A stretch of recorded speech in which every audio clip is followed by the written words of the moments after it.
इस फिल्म में एक बस स्टॉप पर बैठे एक आदमी को दिखाया गया है। तभी एक महिला भी वहां आकर उनके पास बैठ जाती है। अब फॉरेस्ट गंप चॉकलेट खाने लगा है। वो उसे यह कहते हुए पेश करता है, क्या तुम खाना चाहोगी? वो जवाब नहीं देती।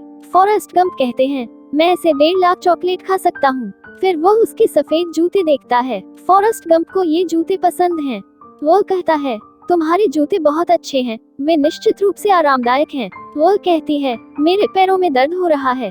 तब फॉरेस्ट गंप बताता है, मैंने जीवन भर कई जूते पहने हैं। अगर मैं अपने दिमाग को रैक करूं तो मुझे जीवन के पहले पहने हुए जूते याद आएंगे।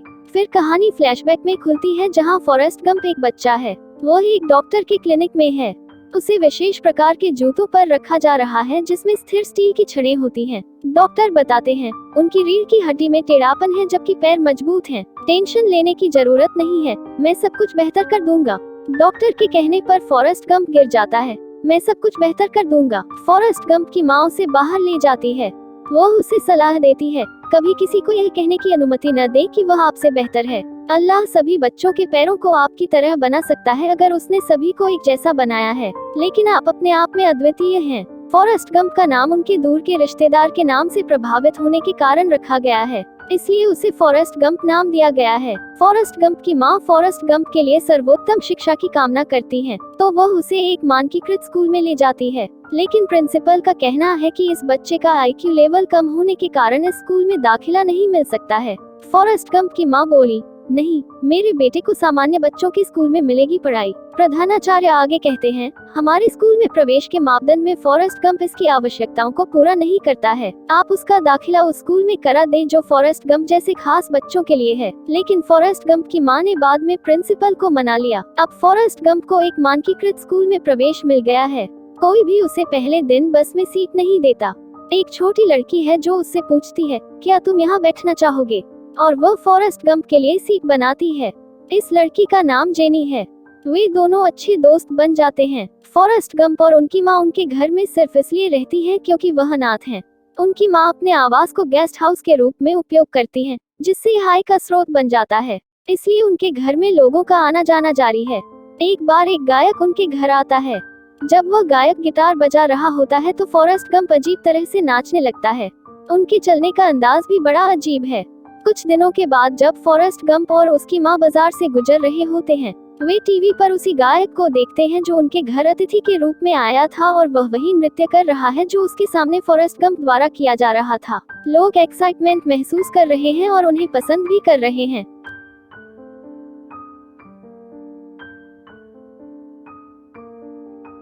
फॉरेस्ट गंप उस महिला को अपनी कहानी बता रहा है। तभी उसे दिल का दौरा पड़ता है। वो कहते हैं, किसी का परिजन होना मुश्किल है, शायद यही दिल के दौरे का कारण है। उसके बाद यह दिखाया जाता है कि जेनी और फॉरेस्ट गंप बहुत अच्छे दोस्त हैं। वे मिलते हैं, खेलते हैं, जाते हैं, घूमते हैं और हमेशा एक दूसरे के साथ रहते हैं। एक दिन वे जा रहे हैं और उनके पीछे 3 बच्चे आते हैं जो फॉरेस्ट गंप पर हमला करते हैं और उसके सिर पर एक पत्थर फेंकते हैं। वापस लौटते समय फॉरेस्ट गंप के सिर पर पत्थर लगा। यह हिट उसे नीचे गिरा देता है। वो बच्चे फॉरेस्ट गंप से कहते हैं, तुम मूर्ख हो, और वे उस पर और पत्थर फेंक रहे हैं। जेनी तुरंत कहती है, भागो फॉरेस्ट गंप, भागो। फॉरेस्ट गंप अजीब तरह से चलने लगता है और वे बच्चे साइकिल पर सवार होकर उसका पीछा करने लगते हैं। उसके पीछे जेनी कहती है, तेज दौड़ो, विस्मयादिबोधक चिन्ह, फास्ट फॉरेस्ट गंप चलाएं। वो दौड़ने लगता है और उसकी गति धीरे धीरे बढ़ती जाती है और उसके फिटेड लेग ब्रेसेस टूटने लगते हैं। वो अपनी दौड़ने की गति को धीरे धीरे बढ़ाता है। वो इतनी तेज दौड़ता है कि साइकिल पर उसका पीछा करने वाला भी उसका पीछा नहीं कर सकता। फॉरेस्ट गंप इस दिन पहली बार दौड़ने की अपनी क्षमता जानते हैं, चूंकि वह पहली बार भागा है। इसके साथ यह भी दिखाया गया है कि जेनी फॉरेस्ट गंप के घर के पास रहती है। वो रात को चुपके से फॉरेस्ट गंप के घर आती है और कहती है, उसके घर में एक कुत्ता है जिससे उसे डर लगता है। फॉरेस्ट गंप कहते हैं, यह एक मतलबी कुत्ता है। जेनी और फॉरेस्ट गंप समय के साथ बड़े होते जाते हैं और वही दृश्य दिखाया गया है जब 3 बच्चे पहली बार फॉरेस्ट गंप पर पत्थर फेंकते हुए भागे थे।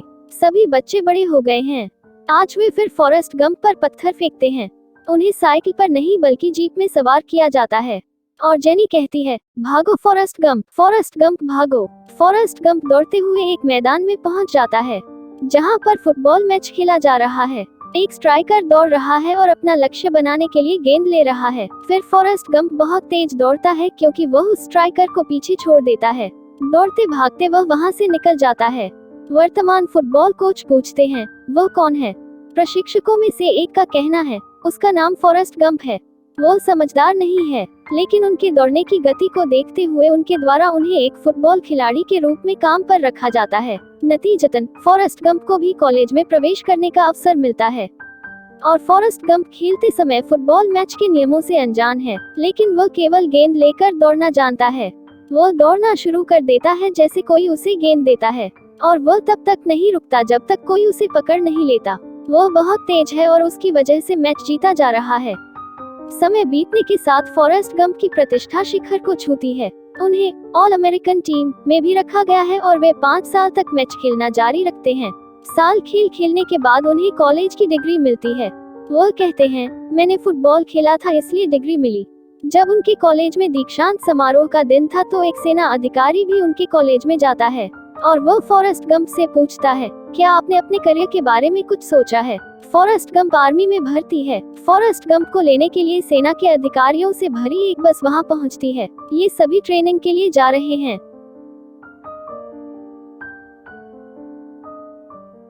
बस में आकर वह ड्राइवर से कहता है, मैं फॉरेस्ट गंप हूँ। ड्राइवर जवाब देता है, कोई फर्क नहीं पड़ता कि आप कौन हैं। गटर कीड़ा, जाओ और पीछे की सीट पर बैठो। वो पीछे की तरफ जाता है लेकिन कोई भी उसे अपने साथ सीट देने को तैयार नहीं होता है। बचपन में जब वह स्कूल जा रहे थे तो उन्हें बस में सीट भी नहीं दी गई थी। सिर्फ जेनी ने ही उन्हें सीट ऑफर की थी। मोटे होंठों वाला एक अजीब और मोटा लड़का उससे कहता है, तुम यहाँ बैठ सकते हो। फॉरेस्ट गंप वहीं बैठता है। वो बताता है, मेरा नाम बेंजामिन है लेकिन लोग मुझे बुब्बा कहते हैं। फॉरेस्ट गंप कहते हैं, मेरा नाम फॉरेस्ट गंप है और लोग मुझे इसी नाम से बुलाते हैं। बुब्बा उसे बताता है, मैं झींगे का काम शुरू करना चाहता था लेकिन सेना में भर्ती हो गया था। मेरी माँ झींगा पकाती है। दरअसल बुब्बा हमेशा झींगे के बारे में बात करता है क्योंकि यह उसके जीवन की अनमोल चीज है। फॉरेस्ट गंप जेनी से कहता है, वे मुझे वियतनाम भेज रहे हैं। जेनी उससे कहती है, मुझसे वादा करो, अगर आपको वहाँ कोई खतरा नजर आया तो आप वहाँ से भाग जाएंगे। आप एक किंवदंती बनने की कोशिश नहीं करेंगे। वो कहता है, ठीक है, मैं वही करूँगा। एक दिन मैं तुम्हें एक पत्र लिखूंगा। और फिर जेनी वहाँ से चली जाती है और बुब्बा और फॉरेस्ट गंप वियतनाम पहुँच चुके हैं। समुद्र की ओर देखते हुए बुब्बा कहते हैं, मैं शर्त लगाता हूँ कि इसमें बहुत से झींगे होंगे। चलो इस क्षेत्र पर कब्जा करते हैं, फिर हम यहाँ झींगे पकड़ने आएंगे। झींगे के अलावा बुब्बा के पास कहने के लिए कुछ नहीं है। बुब्बा फॉरेस्ट गंप से कहता है, मेरे पास एक योजना है क्योंकि हम यहाँ से लौटने के बाद एक नाव खरीदेंगे और हम समुद्र से बहुत से झींगे पकड़ेंगे।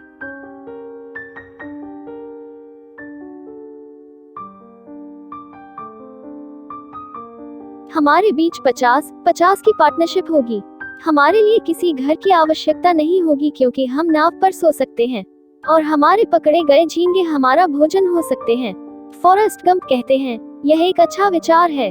अब वे कई महीने वियतनाम में बिता चुके हैं। फॉरेस्ट गंप रोजाना जेनी को एक पत्र लिखता है। जब वे जंगल में जा रहे होते हैं तो उन पर हमला किया जाता है। दुश्मनों की बड़ी संख्या के कारण भागने लगते हैं और उनके बचने की संभावना कम है। जैसा कि जेनी ने फॉरेस्ट गंप से कहा था कि कोई भी खतरनाक स्थिति होने पर आप वहां से भाग जाएंगे, आप हीरो बनने की कोशिश नहीं करेंगे। तो फॉरेस्ट गंप चलता है। वो दौड़ का चैंपियन है। वो उतनी ही तेज दौड़ता है जितना देखने के लिए पीछे मुड़ता है। एक बिंदु पर पहुंचकर उसके पीछे दूर दूर तक कोई नहीं होता। बुब्बा के बारे में सोचते हुए वह दौड़ते हुए बुब्बा को लेने के लिए वापस लौटता है लेकिन उसे नहीं पाता है। लेकिन वह उनके जैसा एक सैनिक पाता है जो घायल हो गया है। वह उसे उठाकर नदी के किनारे ले जाता है और वह फिर से बुब्बा को खोजने के लिए लौटता है लेकिन कोई फायदा नहीं हुआ। वह फिर से एक और घायल सैनिक को पाता है जिसे वह भी धारा के किनारे ले जाता है। वह कई बार वापस लौटता है और सभी सैनिकों को बचाते हुए वहां लाता है। अब उसे बुब्बा की तलाश करनी है। वहां पहुंचकर वह उनके घायल लेफ्टिनेंट डैन को पाता है। वह पीछे हटना नहीं चाहता बल्कि प्रतिद्वंद्वी का सामना करना चाहता है, लेकिन फॉरेस्ट गंप उसे जबरदस्ती नदी के किनारे छोड़ देता है। फॉरेस्ट गंप अभी भी अपनी हार स्वीकार न करते हुए बुब्बा को खोजने के लिए वापस लौट रहा है। तब लेफ्टिनेंट डैन कहते हैं, वहां मत जाओ क्योंकि विरोधी हैं जो बम विस्फोट कर रहे हैं। इसके बावजूद फॉरेस्ट गंप वहां जाता है और बुब्बा को ढूंढता है। बुब्बा को गोली मार दी गई है। वो उसे वापस ले जाता है लेकिन बुब्बा नहीं बचता। इस पूरी यात्रा के दौरान फॉरेस्ट गंप के शरीर पर बंदूक की गोली भी लगी थी।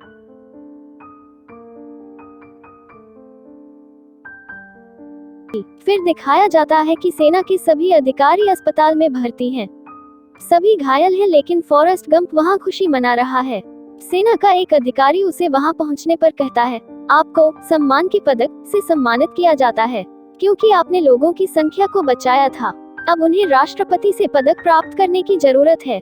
तभी जेनी कुछ दूर आकर कॉल करती है, फॉरेस्ट। जेनी को देखकर फॉरेस्ट उत्साहित हो जाता है और मंच से उसके पास जाता है।